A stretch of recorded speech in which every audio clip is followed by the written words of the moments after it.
Deux questions. Comment se fait-il qu'il y a autant de Québécois qui prennent le maudites vacances d'été aux États?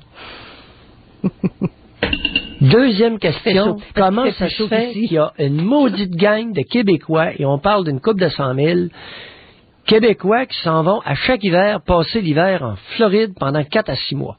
Est-ce que quelqu'un qui peut m'expliquer ça? Bon, facilité aux frontières, et puis il fait plus chaud là. Vos maudites vacances, vous pouvez pas les prendre au Québec? La Gaspésie, il n'y a pas de plage. C'est superbe, Pierre. Vous pouvez pas aller au Nouveau-Brunswick, rester au Canada, puis gaspiller votre argent au Canada. Mais Pierre... Non, faut que vous alliez aux États, dans ce maudit pays américain, où on est de moins en moins heureux, chez ces maudits matérialistes démesurés, peu respectueux de l'environnement. C'est à votre réponse à Jean? Bon. Pierre. Est-ce qu'il y a quelqu'un qui peut m'expliquer quelque chose? Je comprends pas, là. On aura peut-être une explication. Je comprends pas. Mais Pierre, Hey, vous êtes comment l'été? Membre de la tribu québécoise à vous exiler aux États pour aller dépenser votre paye de vacances? Vous êtes combien? Puis vous êtes combien l'hiver à aller passer 4 à 6 mois en Floride à vous faire chauffer le bacon? Puis à gaspiller votre argent que vous avez gagné au Québec? Bon. Où est-ce qu'on en était, là, Pierre? On parle des gens heureux. Aux États-Unis, ils ont une espèce de culture. Une culture où il est pas mal d'accumuler des biens, d'accumuler de la richesse. Alors qu'ici, longtemps, on a été culpabilisés.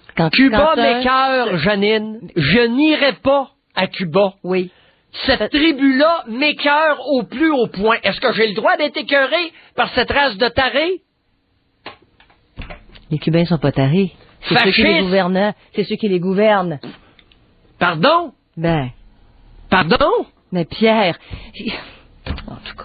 La révolution à Cuba a été faite par le populo. Parce qu'ils crevaient de faim. Ils crevaient de faim. Ils crèvent encore de faim. Oui, je sais. Un peuple qui est trop chienne pour se faire des serviettes sanitaires, j'ai de la misère, Janine. Mais quelqu'un racontait... Moi, j'irai pas me promener là, parce que je vais avoir envie de leur dire, écoutez, pourriez-vous commencer à prendre soin de vos besoins de base, gang de bozos? Pierre... On va me traiter de xénophobe. Nadio, t'es xénophobe. Ils ont rien. C'est un régime où...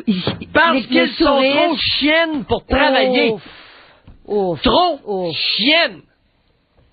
Il n'y a pas d'économie. Ils sont sous embargo des États-Unis depuis 40 ans. C'est de la faute des Américains. Non, mais ils sont sous embargo pareil. Et puis, je vais vous dire, vous parlez de tourisme à Cuba. Ça, c'est comme la pendaison de Michel Giroir qu'on a vu hier soir. C'est de la faute des poursuites. Bon, être heureux, Pierre. Il y a des touristes qui sont allés. Je vous raconte une anecdote. Vous parlez de Cuba souvent. Quelqu'un qui est revenu il y a quelques semaines, qui est allé à Cuba, c'était la première fois, on lui disait que c'était un paradis. Il dit, j'ai jamais vu autant de pauvreté. Il y a des gardes sur les hôtels. Merci. Des gardes sur les hôtels qui sont armés. OK? Ah bon? Et il y a des touristes canadiens qui sont allés là-bas. Ah bon? Et donc, il y a des spectacles, on organise des spectacles dans les hôtels. Il y avait un Canadien qui avait le goût de coucher avec une belle danseuse cubaine. Elle n'a pas voulu. Alors, il a dit que ces gens-là, elle et 2 danseurs, lui avaient volé 85 $. Les 3 danseurs se sont retrouvés en prison, sous de fausses accusations. Et c'est pas joyeux, hein, aller en prison à Cuba, ça fait très dur. Ben voyons, toi, en quel honneur, c'est un paradis? C'est pas... Tout le monde le sait. Tout le monde le sait. Ah bon? Tout le monde le sait, mais il y a d'autres... Voyez-vous, il y a Ils sont trop chiennes pour se construire des prisons? Ils ont rien. Ils roulent en taxi, qui ont de la misère. Ils ont de la misère à faire rouler leur véhicule, Pierre. Comment s'en sortir, c'est un effort incroyable. Janine? Oui. Il n'y a Pas. personne qui envie les Cubains, je pense pas, en tout cas. C'est que tout le monde gagne 20$ par mois. Et ça, c'est des gros salaires, hein? Alors, pense-tu des gros que salaires, si ça, tu 20 me par payais mois. à 20$ par mois, tu m'aurais derrière le micro cet après-midi? Non. Ben, ce serait un gros salaire de 20$ par mois, Pierre. Je suis pas altruiste à ce point-là. Je dirais, moi, j'ai une jambe de couper, j'ai une jambe d'arracher, je suis un invalide. C'est un gros salaire, 20$ à Cuba. Vous rendez-vous compte? Il y en a qui iraient. Tu me rassures, Janine. Tu me rassures.